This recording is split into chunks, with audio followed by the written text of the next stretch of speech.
What is good, horror horde? This is your boy Horror Gamer back with another video for you, and as you can tell by the title of this video, this is another Horror Gamer Reads. And if you're new to Horror Gamer Reads, we have been reading Resident Evil Volume 1, The Umbrella Conspiracy. And this has been a real good read so far. So basically, where we left off the last time, they had gotten a distress signal from Bravo team, and they decided to pack up and go and see what the hell's going on. Well, they found Bravo team, and it looks like Bravo team is not doing so well. They see the smoke coming up from the line, and they fear the worst. They fear that Bravo team's helicopter crashed. So they're now landing and seeing what's going on. So without any further ado, let's just jump into it and see what's going on with Bravo team. Alright. They spread out and started north. Wesker and Chris behind and to Barry's left. Jill and Joseph on his right. Directly in front of them was a sparse stand of trees. And as the Alpha's copter blade revved down, Jill could smell burning fuel and see wisps of smoke curling through the foliage. They moved quickly through the wooded area, visibility dropping off sharply beneath the needled branches. The warm scents of pine and earth were overshadowed by the burning smell, the acid odor growing stronger with each step. From the dim light flittering toward them, Jill saw that there was another clearing ahead, high with brittle grasses. "I see it, dead ahead." Jill felt her heart speed up as Barry shouted. And then they were all running, hurrying to catch up to their point man. She emerged from the copse of trees, Joseph next to her, Barry already at the downed copter, Chris and Wesker right behind. Smoke was still rising from the silent wreck, but it was thinning. If there had been a fire, it had died out. She and Joseph reached the others and stopped, staring, no one speaking, as they surveyed the scene. The long, wide body of the copter was intact, not a single scratch visible. The port landing rail looked bent, but besides that and the dying haze of the smoke from the rotor, there seemed to be nothing wrong with it. The hatch is still open, the beam from Wesker's pen light showing them an undamaged cabin. From what she could see, most of Bravo's gear was still on board. So where were they? It didn't make any sense. It hadn't been 15 minutes since their last transmission. If anyone had been injured, they would have stayed. And if they decided to leave, why had they left their equipment behind? Wesker handed the light to Joseph and nodded toward the cockpit. "Check it out. The rest of you, spread out, look for clues, tracks, shell casings, signs of a struggle. If you find anything, let me know, and stay alert." Jill stood a moment longer, staring at the smoking copter and wondering what could have happened. Enrico had said something about a malfunction. So, okay, the Bravos had set down. What had happened next? What would have made them abandon their best chance of being found, leaving behind emergency kits, weaponry? Jill saw a couple of bulletproof vests crumpled next to the hatch and shook her head, adding it to the growing list of seemingly irrational actions. She turned to join the search as Joseph stepped out of the cockpit, looking as confused as she felt.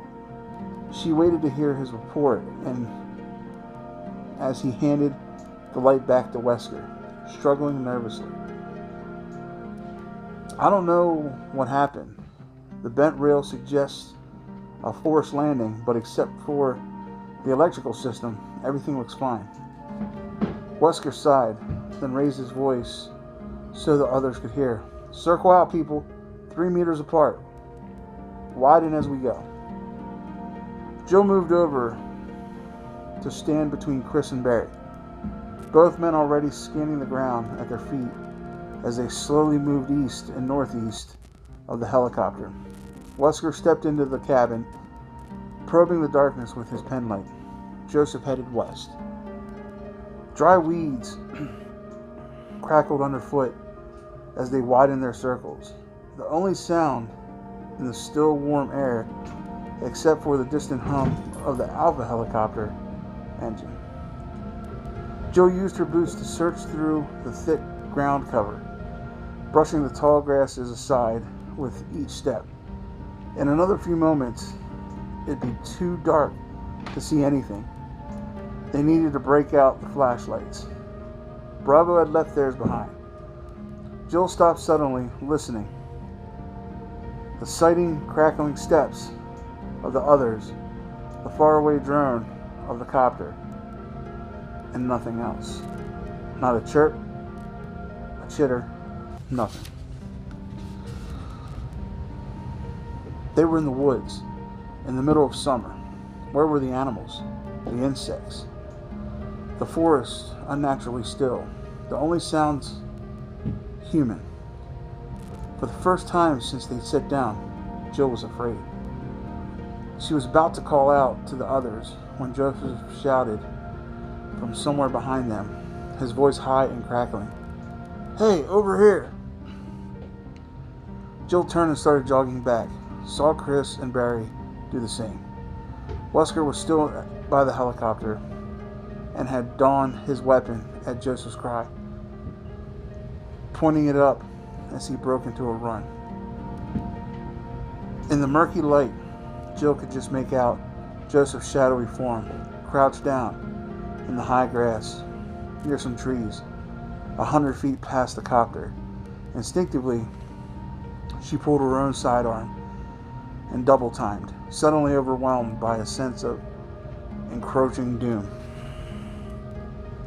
Joseph stood up, holding something, and let out a strangled scream from dropping it, his eyes wide with horror. For a split second, Jill's mind couldn't accept what it had seen in Joseph's grasp. A Star's handgun, a Beretta. Jill ran faster, catching up to Wesker, and as a disembodied human hand around it hacked off at the wrist. There was a deep, guttural snarl from behind Joseph, from the darkness of the trees, an animal growling, joined by another rasping, throaty shriek, and suddenly dark. A powerful shape erupted from the woods, lunging at Joseph and taking him down. "Joseph!" Jill screamed, ringing in his ears. Chris drew his weapon and stopped in his tracks, trying to get a clear shot at the raging beasts that were attacking Joseph. Wesker's penlight sent a thin beam dancing over the writhing creatures, illuminating a nightmare. Joseph's body was all but hidden by the 3 animals that tore at him, ripping at him with gnashing, dripping jaws. They were the size and the shape of dogs, as big as German shepherds maybe, except that they seemed to have no fur, no skin. Wet red sinew and muscle flashed beneath Wesker's wavering light, the dog creature shrieking and snapping in a frenzy of bloodlust. Joseph cried out, a burbling, liquid sound, as he flailed weakly at the savage attackers, blood pouring from multiple wounds. It was the scream of a dying man. There was no time to waste. Chris targeted and opened fire. 3 rounds smacked wetly into one of the dogs, a 4th shot going high. There was a single high-pitched yelp, and the beast went down, its sides heaving. The other two animals continued their assault, indifferent to the thunderous shots. Even as Chris watched in horror, one of the salivating hellhounds lunged forward and ripped out Joseph's throat, exposing bloody gristle and the glistening slickness of bone. The stars opened up, sending a rain of explosive fire at Joseph's killers. Red splatters burst into the air. The dog things still trying to get at the spasming corpse, while bullets riddled their strange flesh. With a final series of harsh, barking mills, they fell, and they didn't rise again. "Hold your fire!" Chris took his finger off the trigger, but continued to point the handgun at the falling creatures, ready to blow apart the first one that so much as twitched. Two of them were still breathing, growling softly through panting gasps. The third sprawled lifelessly next to Joseph's mutilated body. They should be dead. Should have stayed down at the first shots. What are they?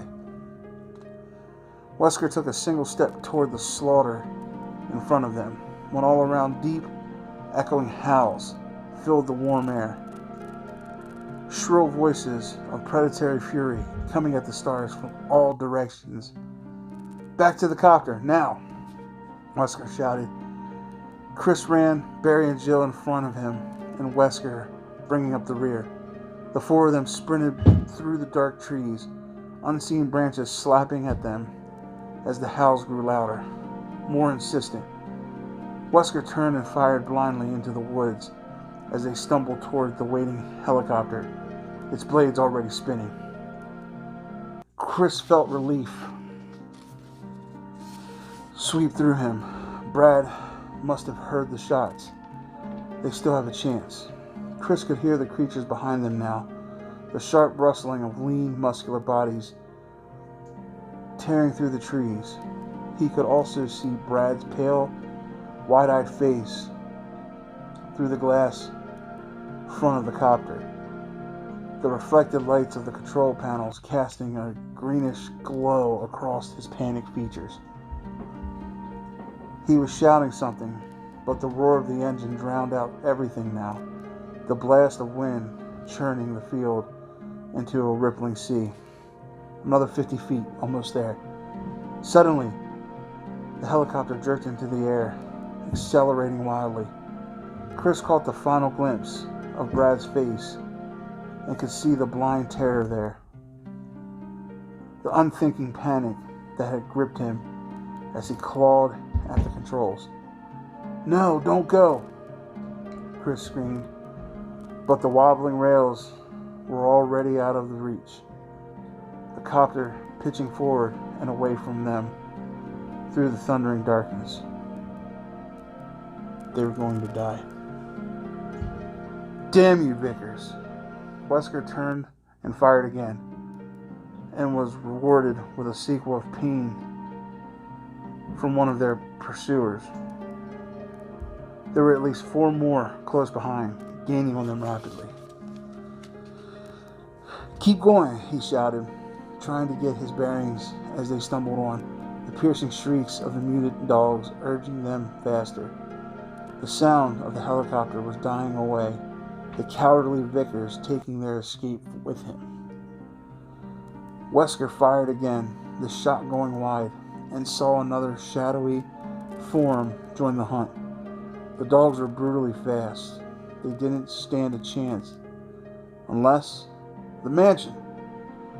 "Veer right, 1 o'clock, Wesker yelled, hoping that his sense of direction was still intact. They couldn't outrun the creatures, but maybe they could keep them at bay long enough to reach cover. He spun and fired the last round in his clip. Empty. Ejecting the spent magazine, he fumbled for another one tucked into his belt as both Barry and Chris took up the defense, firing past him and into the closing pack. Wesker slapped in the fresh clip as they reached the edge of the overgrown clearing and plunged into another dark stand of trees. They stumbled and dodged through the woods, tripping over unseen ground as the killer dogs came on. Lungs aching for air, Wesker imagined that he could smell the fetid, rotten meat stench of the beast as they narrowed the distance, and he somehow found the capacity to run faster. We should be there by now. Gotta be close. Chris saw it first through the thickening shadow of trees, the looming monstrosity, backlit by an eerie moon. There, run for the house. It looked abandoned from the outside, the weathered wood and stone of the giant mansion crumbling and dark. The full size of the structure was cloaked by the shadowy, overgrown hedges that surrounded it, isolating it from the forest. A massive outset front porch presented double doors, their only option for escape.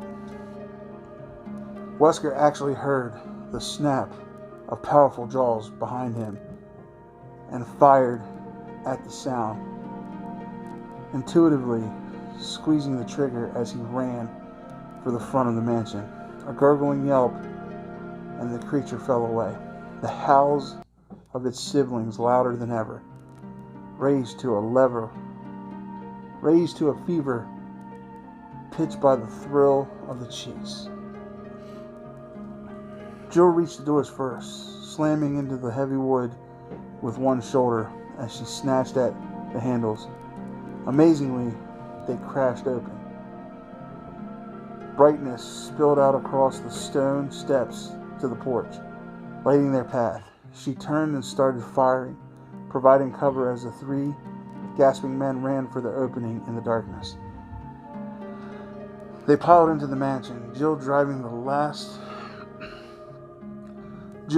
in last, and Barry throwing his considerable bulk against the door, wedging it closed against the snarls of the creatures. He collapsed against it, face red and sweating, as Chris found the entry's steel deadbolt and slid it home. They'd made it. Outside, the dogs howled and scrambled uselessly at the heavy doors. Wesker took a deep breath of the cool, quiet air that filled the well-lit room and exhaled sharply. As he'd already known, the Spencer house wasn't abandoned, and now that they were here, all his careful planning was for nothing. Wesker silently cursed Brad Vickers again and wondered if they were any better off inside than out. Well, horror, holy shit. That was definitely an exhilarating chapter. So, they find Bravo Team's helicopter, yet Bravo Team is nowhere to be found, and the copter isn't even that fucked up. Like, it's not even that messed up. They are just gone. Like, there's nobody there. They left their kits, they left their vests, weapons, everything. And then, with a little more exploration, they find a hand attached to a Beretta. And then all hell breaks loose. Then you get the hellhounds that are just ripping and tearing at Joseph. Unfortunately, as we all read, Joseph doesn't make it. But now that they've come in contact with these dogs, and these dogs force them to run to the mansion because Brad Vickers is a little bitch and flew away. Now, on the next episode of Horror Gamer Reads, we're going to dive into the secret of the Spencer Mansion, and we're going to find out why Wesker has the feeling that he's not sure if they're better off inside or out. So, with all that being said, Horror Horde, I really hope you enjoyed this video as much as I enjoyed making it for you. Like I said, I say it all the time, I love reading. I love reading books. I love reading to you guys. Yes, I am not the strongest of readers, but you know what? I enjoy doing this. I think this is fun. The book is really good so far. And this is going to help me read a lot of these books. And it's also going to help me own these books because I'm buying these books, man. I remember reading one of the books called City of the Dead because it's, about Resident Evil 2, and that was my favorite game. But we're going to dive into this, and we're just going to read the whole set. Your boy Horror Gamer is going to get the whole set. And we're going to read them, and we're just going to plow through it. And then after that, we're going to figure something else, because I have a feeling that Horror Gamer Reads is going to be around for a long, long time. So, with all that being said, Horror Horde, like I said, I hope you enjoyed this video as much as I enjoyed making it for you. If you haven't done so yet, hit that subscribe button, along with that ding-a-ling-ding-ding button. That way, every time your boy Horror Gamer throws up one of these Horror Gamer Reads, that you're in the know. Also, after you're done doing that, head on over to the Horror Gamer Patreon and see what awesome perks you get with being a patron. And shit, with all that being said, Horror Horde, I love you guys. Thank you guys. And as always, this is your boy Horror Gamer saying, until next time, don't fear the darkness. Embrace it.